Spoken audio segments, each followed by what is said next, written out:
Bismillahirrahmanirrahim. Assalamualaikum warahmatullahi wabarakatuh. Apa khabar kepada semua anak-anak murid Ustaz tahun 6? Ustaz harap semua berada dalam keadaan yang sihat, dalam keadaan yang selamat bersama dengan ahli keluarga yang tercinta. Jangan lupa sentiasa patuh kepada SOP yang kerajaan telah terangkan kepada kita. Okey, baik, pada hari ini kita akan belajar satu topik yang baru dalam bidang sirah untuk mata pelajaran pendidikan Islam, iaitu Hajatul Wada. Okey, apa dia Hajatul Wada ini? Sebelum itu, mari sama-sama kita menadah tangan, membaca doa agar pembelajaran kita pada hari ini diberkati dan diredai. A'udzu billahi minasyaitonir rajim. Bismillahirrahmanirrahim. Allahumma aftah alaina hikmataka wanshur alaina min khazaini rahmatika ya arhamar rahimin. Rabbi syrah li sadri wa yassir li amri wahlul 'uqdatam min lisani yafqahu qawli. Amin amin ya rabbal alamin. Baik, kita sambung dengan kelas kita pada hari ini, iaitu Hajatul Wada. Okey, mari kita tengok kepada slide seterusnya. Apa dia objektif pembelajaran yang akan kita capai di akhir pembelajaran nanti? Okey, kalau anak-anak murid boleh lihat sekarang, objektif pembelajaran kita yang pertama nanti ialah awak semua mestilah boleh menerangkan latar belakang peristiwa Hajatul Wada dengan betul. Okey, yang kedua, menjelaskan kronologi peristiwa Hajatul Wada dengan betul. Jadi ini adalah objektif yang akan kita capai di akhir pembelajaran nanti. Okey, seterusnya Allah berfirman dalam Al-Quran surah Al-Ma'idah ayat ketiga.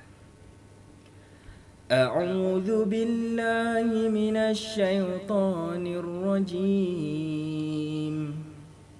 اليوم أكملت لكم دينكم وأتممت عليكم نعمتي ورضيت لكم الإسلام دينا. Sadaqallahul azim. Maksudnya, pada hari ini aku telah sempurnakan bagi kamu agama kamu, dan aku telah cukupkan nikmatku kepada kamu, dan aku telah redha Islam itu menjadi agama untuk kamu. Ini ialah firman Allah Subhanahu Wa Taala dalam surah Al-Ma'idah, surah kelima, ayat yang ketiga. Okey, apa kaitan surah ni dengan pembelajaran kita pada hari ini? Mari kita lihat. Yang pertama, mari kita kenal latar belakang peristiwa Hajatul Wada. Untuk pengetahuan murid-murid semua, Hajatul Wada ini bermaksud haji perpisahan. Okey, ia merupakan satu sejarah ataupun peristiwa yang menyedihkan dalam agama Islam, ya. Yang pertama, kita tengok latar belakangnya.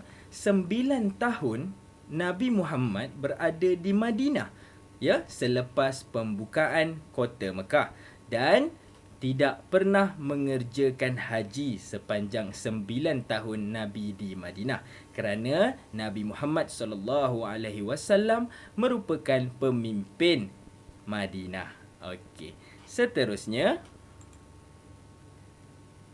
sehinggalah pada suatu hari pada bulan Zulkaedah tahun ke-10 Hijrah, Nabi Muhammad SAW telah membuat satu pengumuman kepada semua kaum muslimin bahawa baginda Rasulullah SAW akan membuat dan mengerjakan haji pada tahun tersebut.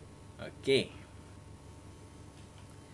Selepas Nabi Muhammad SAW mengadakan pengumuman tersebut, maka 90,000 orang muslim, ya, kaum muslimin mahu menyertai baginda Rasulullah SAW untuk mengerjakan haji pada tahun tersebut.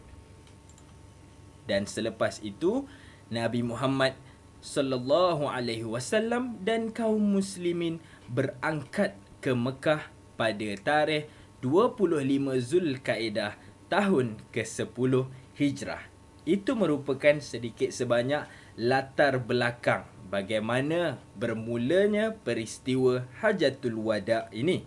Okey, selepas ini mari kita lihat objektif yang kita akan capai yang kedua, iaitu kronologi peristiwa Hajatul Wada.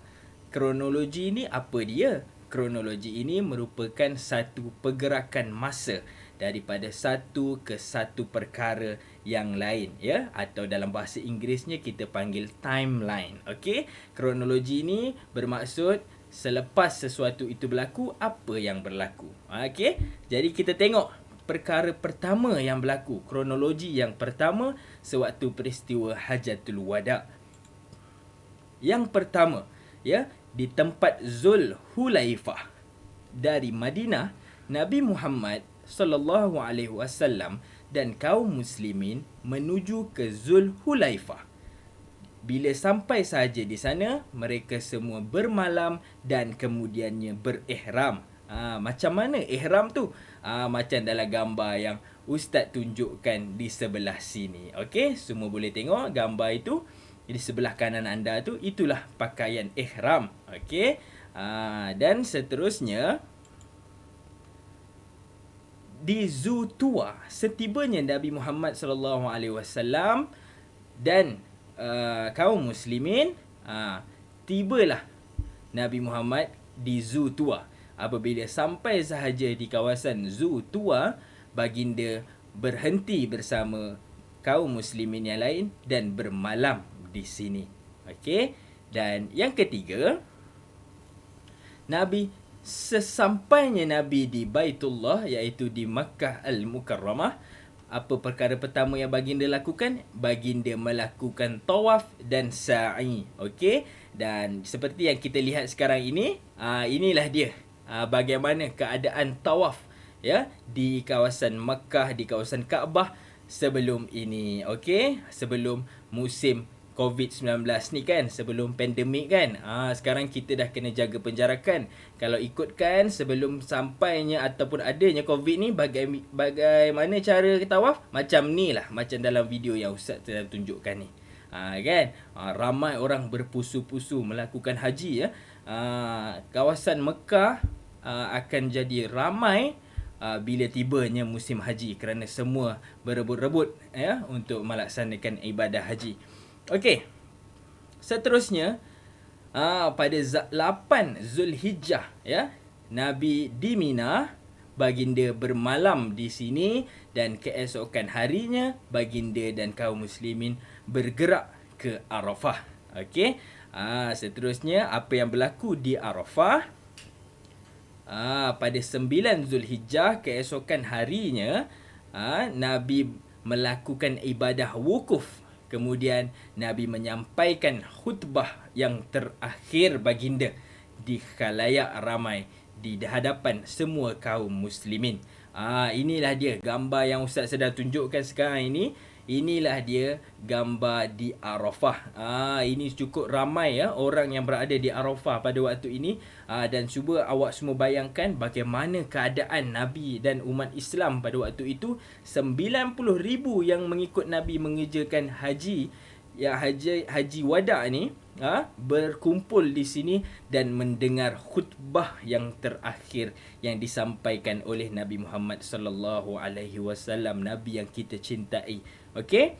Seterusnya, apabila 10 Zulhijjah, di Muzdalifah, dari Arafah Nabi menuju ke Muzdalifah, dan Nabi bermalam pula di sini bersama umat Islam yang lain. Okey. Dan selepas sahaja di Muzdalifah, Nabi Muhammad sallallahu alaihi wasallam pada 11 hari bulan sehingga 13 hari bulan Zulhijjah, Nabi berada di Mina. Untuk apa? Untuk melakukan ibadah melontar jamrah dan menyembelih unta. Ya, di sini Nabi melakukan seperti gambar yang Ustaz telah tunjukkan di hujung sana tu. Okey, inilah dia bagaimana mereka melakukan ibadah melontar jamrah. Ya, melontar jamrah ini melontar batu-batu kecil ke jamrah yang ada di sana. Okey? Dan seterusnya apabila selesai melakukan ibadah melontar jamrah dan menyembelih unta, apabila tiba di Mekah semula, Nabi melakukan ibadah tawaf semula di Mekah. Dan apabila kemudian baginda bertolak ke Madinah setelah selesai mengerjakan ibadah haji. Yang macam kita bincangkan tadi sebelum ini, itulah ibadah haji yang dilakukan oleh Nabi Muhammad sallallahu alaihi wasallam, dan itulah yang diikut oleh umat Islam pada hari ini, bagaimana ibadah haji itu dilaksanakan. Siapa yang pernah pergi ke haji ataupun pergi umrah, beribadah di kota Mekah dan juga Madinah, maka mereka akan tahu bagaimana keadaan sebenarnya berlaku ibadah haji ini. Jadi itulah dia contohnya bagaimana haji yang kita lakukan hari ini sama macam mana yang Nabi Muhammad sallallahu alaihi wasallam lakukan 1400 tahun dahulu, sewaktu Nabi Muhammad sallallahu alaihi wasallam di Mekah. Okey, dan untuk itu kita akan pause dulu pembelajaran kita di sini tentang Hajatul Wada, dan kita akan sambung apa dia khutbah terakhir yang Nabi sampaikan di Arafah tu. Sesungguhnya isi khutbah Nabi Muhammad sallallahu alaihi wasallam itu sangat-sangatlah menyedihkan kita. Kerana apa? Kerana itu merupakan tanda-tanda Nabi Muhammad sallallahu alaihi wasallam akan meninggalkan kita. Okey, jadi tunggu, kita akan tengok pada minggu hadapan apakah isi khutbah terakhir Nabi Muhammad, dan kita akan lihat juga apakah dia iktibar daripada peristiwa Hajatul Wada ini. Oleh itu, Ustaz ucapkan ribuan terima kasih kerana anda semua telah berada dalam video ini sehingga ke akhirnya dan fokus beri perhatian yang baik. Ustaz ucapkan agar semua berada dalam keadaan yang baik, sentiasa patuhi SOP, jaga kebersihan diri anda, dan kepada yang berada di rumah bersama ibu bapa, bantulah ibu bapa anda, ya. Sampaikan salam sayang Ustaz kepada ibu bapa anda. Semoga semuanya sihat-sihat dan semakin bijak. Assalamualaikum warahmatullahi wabarakatuh. Kita jumpa minggu depan.